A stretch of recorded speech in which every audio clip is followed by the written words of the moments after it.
bertindak Tuhan. Kami ingat firman-Mu adalah kebenaran buat kehidupan kami. Sehingga kami tidak menyeleweng dari ke kanan ke kiri Tuhan. Tapi kami tetap memandang Engkau Tuhan. Terima kasih Tuhan Yesus. Terpujilah nama-Mu. Kami siap mendengarkan firman-Mu Tuhan. Urapi kami semua Tuhan. Fokuskan hati dan pikiran kami semua Tuhan. Hanya di dalam nama Tuhan Yesus. Kami bersyukur dan siap mendengarkan firman-Mu. Haleluya. Amin.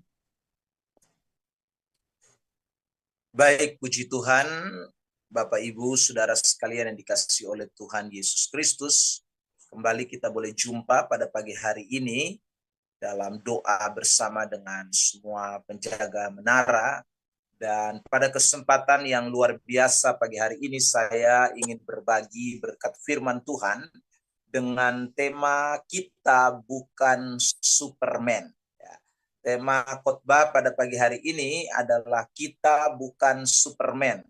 Saudara, ayat yang akan menjadi sorotan pembahasan kita adalah cerita tentang Simson di dalam kitab Hakim-Hakim pasal yang ke-16. Ya, kita bisa memperhatikan nanti dalam pembahasan ini mulai dari ayat yang ke-4 sampai dengan ayat yang ke-20. Nah, kalau kita memperhatikan kisah tentang Simson, saudara, di dalam kitab Hakim-Hakim, kita akan menemukan banyak sekali perbuatan-perbuatan yang dilakukan oleh Simson, dan saudara, perbuatan-perbuatan itu adalah sesuatu yang luar biasa, ya.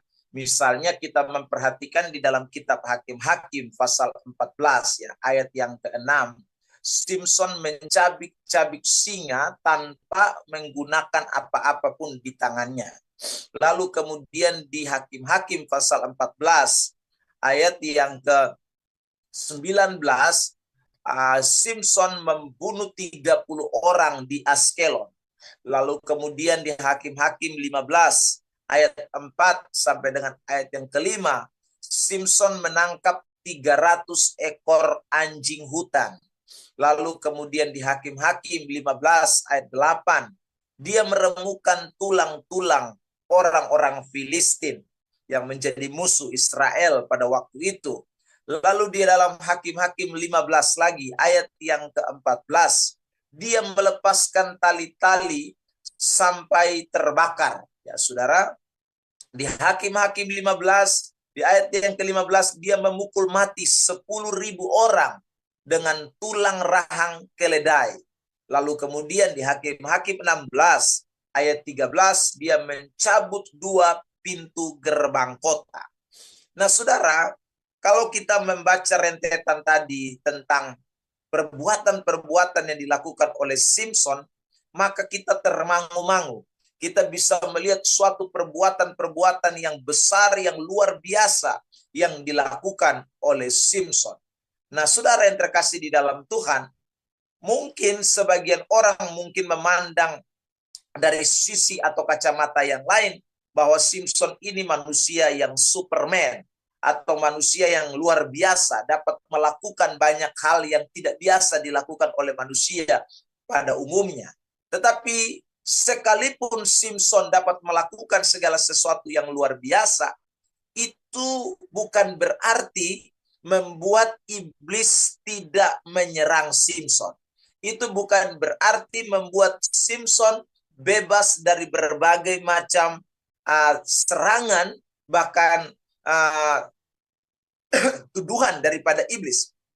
Iblis tidak pernah takut dengan kekuatan-kekuatan yang seperti dilakukan oleh Simson. Dengan berbagai macam cara, iblis selalu berusaha untuk justru menjatuhkan Simson.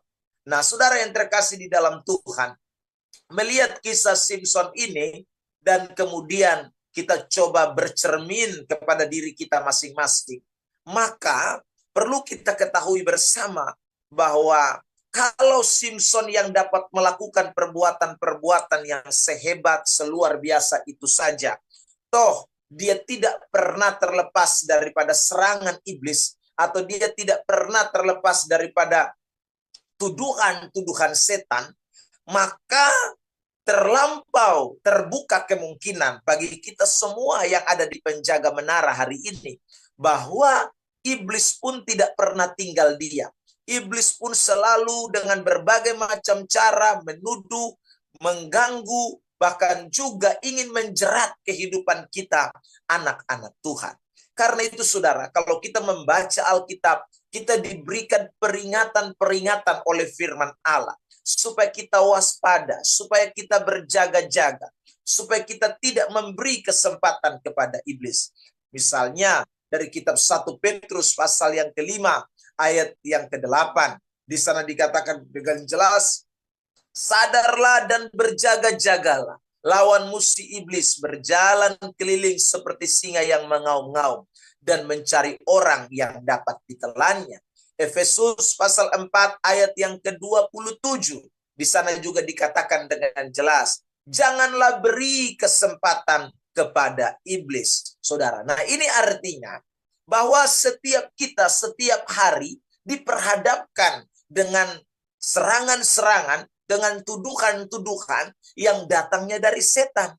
Karena itu ada peringatan-peringatan serupa yang tadi kita baca, agar terus menjadi peringatan lampu kuning bagi kita sekalian, supaya kita tetap berhati-hati, mewaspadai diri dalam segala hal. Karena kalau kita tidak mewaspadai diri, maka sebagaimana Simpson kita temukan di dalam cerita yang tadi saya sebutkan, meskipun dia begitu luar biasa, tapi karena dia tidak sadar dan berjaga-jaga, maka akhirnya dia pun jatuh dalam perangkap iblis. Dia pun akhirnya tergoda, dia pun akhirnya, saudaraku, mengalami sebuah keterpurukan dalam hidupnya karena dia tidak mewaspadai dirinya.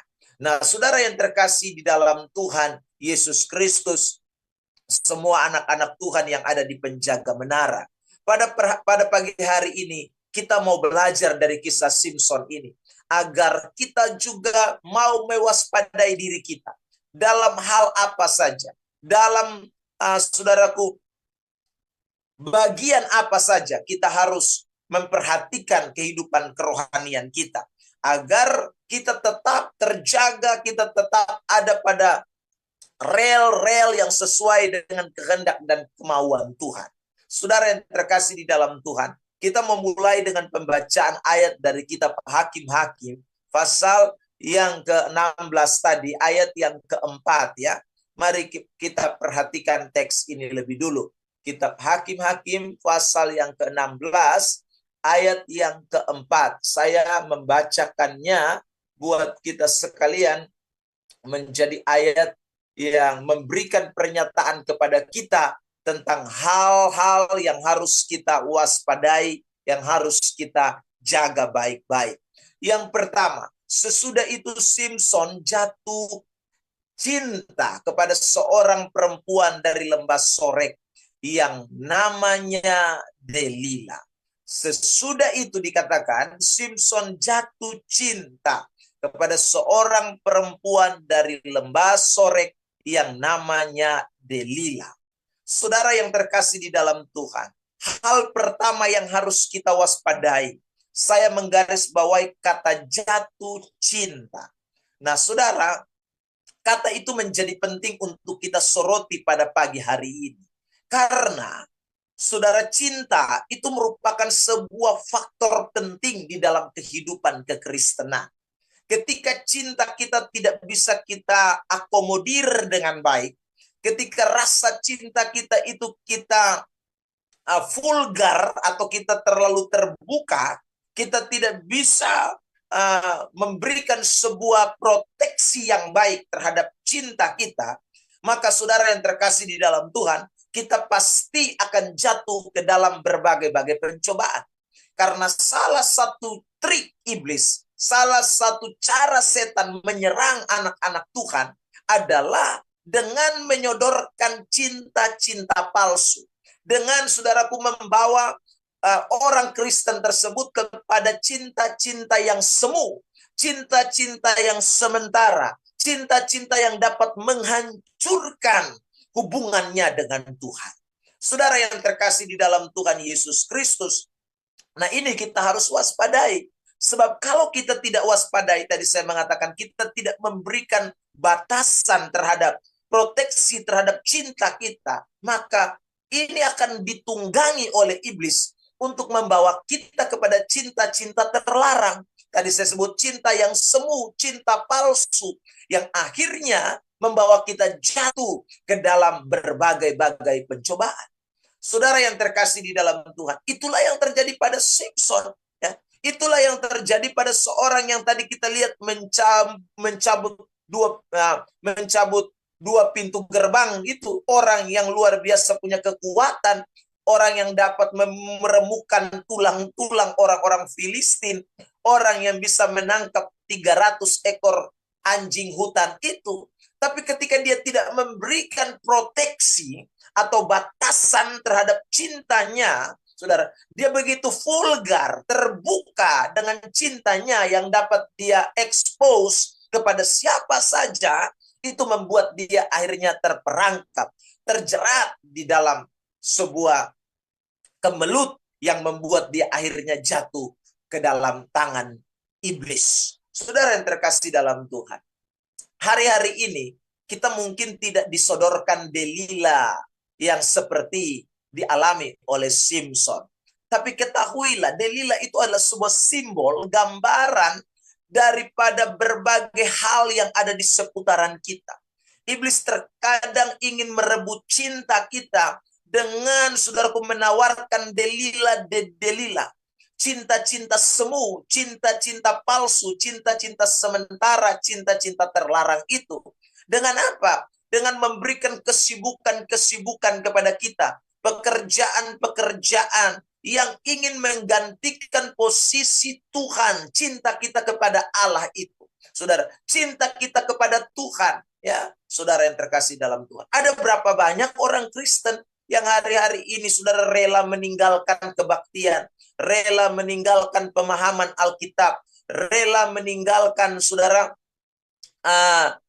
hal-hal yang sifatnya rohani, ya, hanya untuk kepentingan jasmani, hanya untuk kepentingan sekuler yang hanya memberi pengaruh sesaat, yang hanya memberi dampak sementara dalam hidupnya. Tapi saudara, orang-orang itu lebih mau memberi cinta mereka kepada hal-hal tersebut dibandingkan cinta mereka kepada Tuhan. Tanpa disadari, saudara yang terkasih dalam Tuhan, sebenarnya kita sedang membuat yang tadi saya katakan, mengekspos cinta kita. Kita sedang membuat vulgar cinta kita, terbuka bagi hal-hal yang semu, hal-hal yang sementara, dan mengabaikan cinta sejati kita, yaitu Kristus Tuhan yang Paulus katakan sudah dipertunangkan dengan kita. Nah, hari ini sekali lagi saudara, ini tidak berarti bahwa kita tidak usah bekerja, ini tidak berarti bahwa kita tidak usah punya bisnis, ini tidak berarti bahwa kita tidak boleh melakukan pekerjaan-pekerjaan sekuler, tapi adalah baik kita mulai bisa ya memanage waktu kita dengan tepat, sehingga ada waktu-waktu yang khusus, yang spesial, di mana kita harus benar-benar memberi hidup kita kepada Tuhan dan tidak boleh diganggu oleh apapun. Saudara yang terkasih dalam Tuhan. Yang kedua, selain cinta terlarang itu atau Delila itu bisa berupa pekerjaan kita, terkadang Delila itu juga bisa datang lewat sejumlah hal yang ingin membawa kita kepada hal-hal yang bertentangan dengan firman Allah. Saudara yang terkasih dalam Tuhan, ya, orang sekali lagi berani untuk meninggalkan kebenaran atau berani bertentangan dengan firman hanya demi kepentingan sesaat, ya. Kalau orang sudah mulai cinta kepada uang, ya, orang kalau sudah mulai, saudaraku yang terkasih dalam Tuhan, terpikat dengan harta, seperti yang dikatakan di dalam kitab 1 Timotius pasal 6 ayat yang ke-10, maka orang itu akan dapat membuat suatu keputusan untuk kemudian bertentangan dengan Tuhan, menyimpang dari imannya, ya saudara, melakukan tindakan-tindakan yang akhirnya merugikan kerohaniannya sendiri. Nah, itu seringkali kita temukan karena orang itu sudah mulai terpikat, cintanya sudah mulai saudaraku, kepada hal-hal yang semu, hal-hal yang sementara. Sehingga akhirnya dia terperangkap kepada kemauan-kemauan yang membuat dia akhirnya sekali lagi menyimpang dari imannya. Saudara, kalau melihat orang yang suka berjudi, orang yang suka taruhan, orang yang suka, saudaraku, tidak mengembalikan bagian yang menjadi milik Tuhan, ya karena mereka sudah terperangkap dengan cinta yang lain. Cinta mereka sudah terlanjur expose kepada hal yang lain, yang dianggap lebih utama, yang dianggap lebih spesial dibandingkan dengan Tuhan Allah, ketaatan kepada firman Allah, saudara yang terkasih dalam Tuhan. Nah, ini kita harus waspadai. Karena itu pada pagi hari ini, ketika kita diajak, saudara, oleh Tuhan untuk ada bersama-sama di dalam hadirat Allah, memuji, menyembah Tuhan, dan mendengarkan firman Allah. Sebenarnya Tuhan mau kita terus memperbaiki cinta kita kepada Tuhan. Seperti yang dikatakan dalam Lukas pasal yang ke-10, saudaraku, ayat yang ke-27. Saya bacakan firman Tuhan buat kita. Ya, Lukas pasal yang ke-10 ayat yang ke-27 itu. Ya, jawab orang itu, kasihilah Tuhan Allahmu dengan segenap hatimu, dengan segenap jiwamu, dan dengan segenap kekuatan, dan dengan segenap akal budimu. Dan kasihilah sesamamu manusia seperti dirimu sendiri. Jadi saudara, kasih kita kepada Tuhan, kasih kita kepada Allah itu yang sebenarnya terus harus kita tumbuh kembangkan. Harus terus dipertajam. Orang yang kasihnya semakin dipertajam, dia bukan hanya mengasihi dari hatinya dikatakan. Dia bukan hanya mengasihi dari jiwanya, dengan kekuatan, dengan akal budi, seluruh aspek kehidupannya akan sungguh-sungguh dipersembahkan hanya bagi Tuhan saja.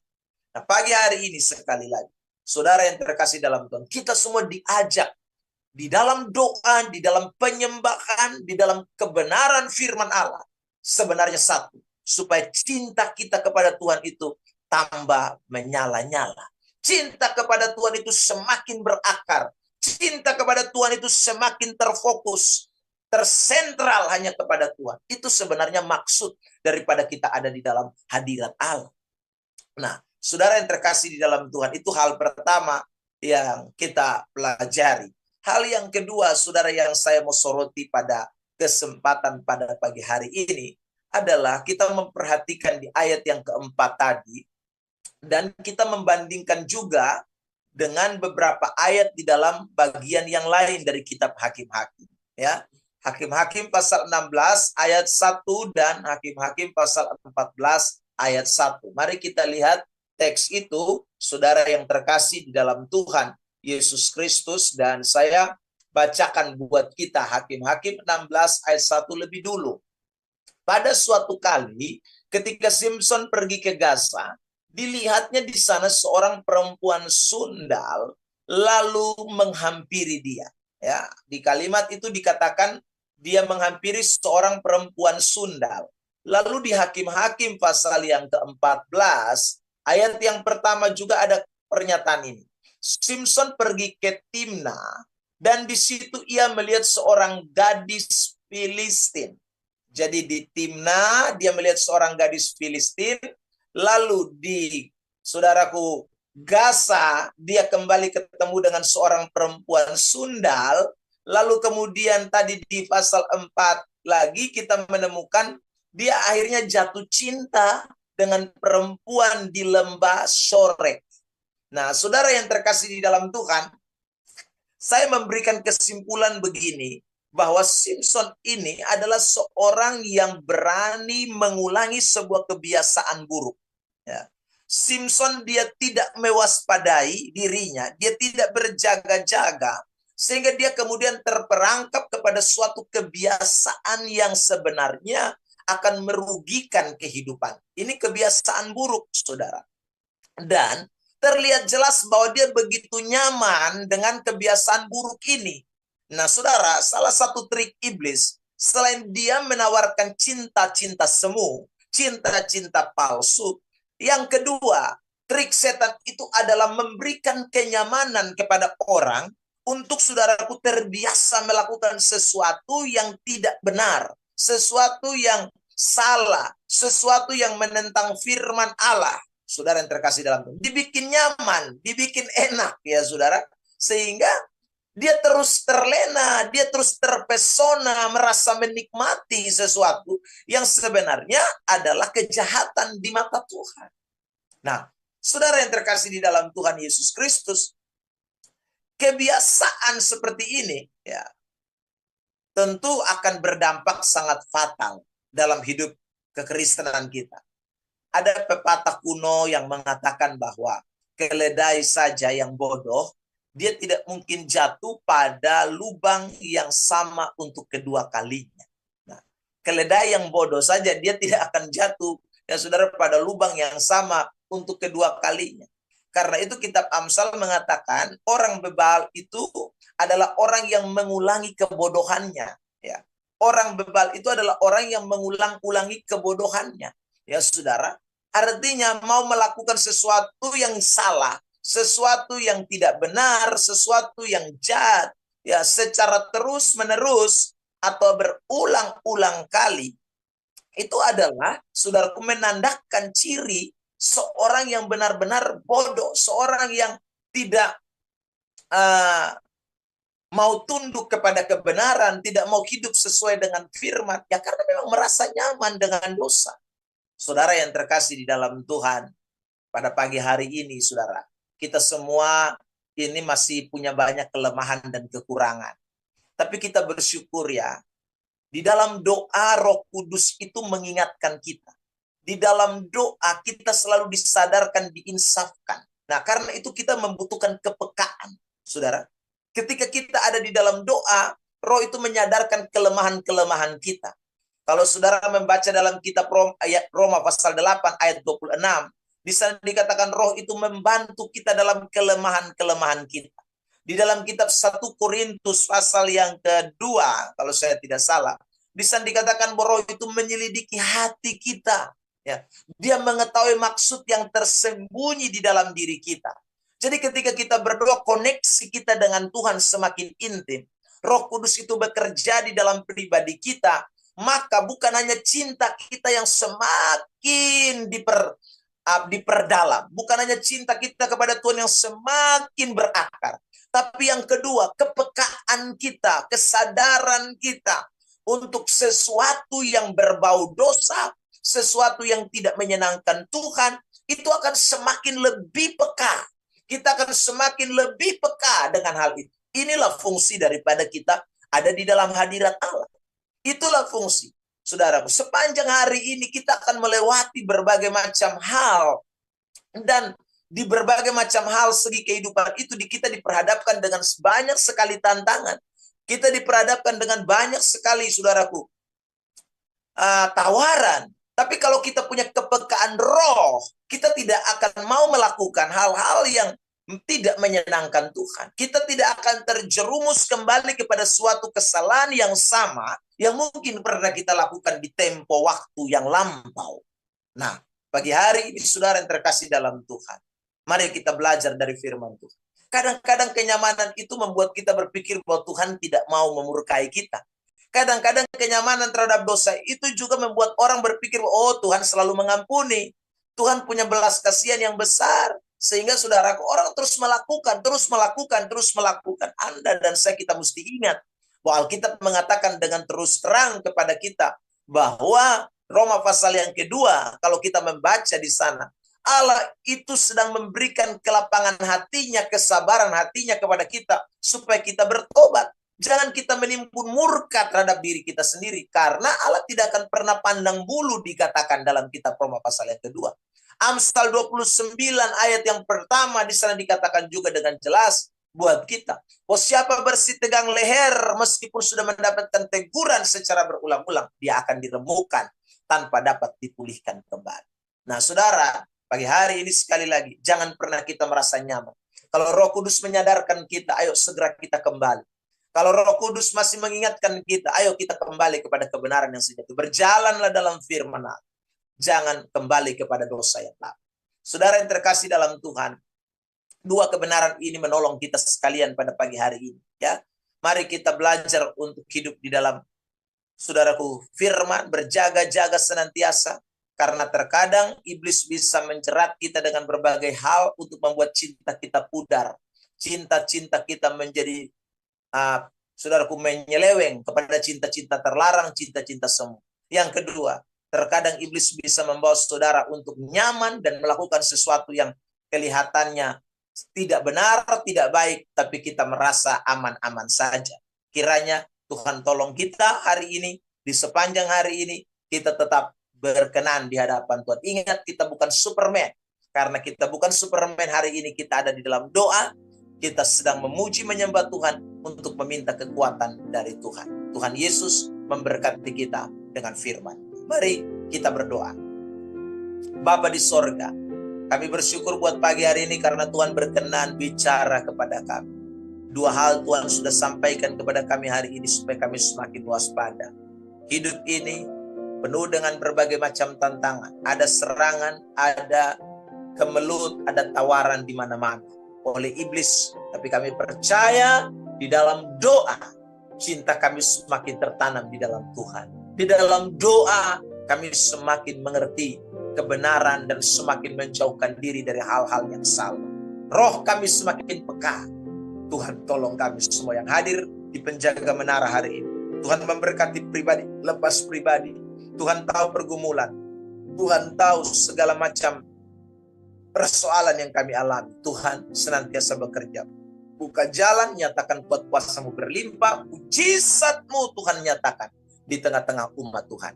Terima kasih Bapa di sorga buat pagi hari ini. Tuhan tetap terus memberkati pelayanan penjaga menara. Baik pelayanan misi, suku anak dalam, pelayanan-pelayanan di berbagai tempat. Tuhan tetap campur tangan dan berkati.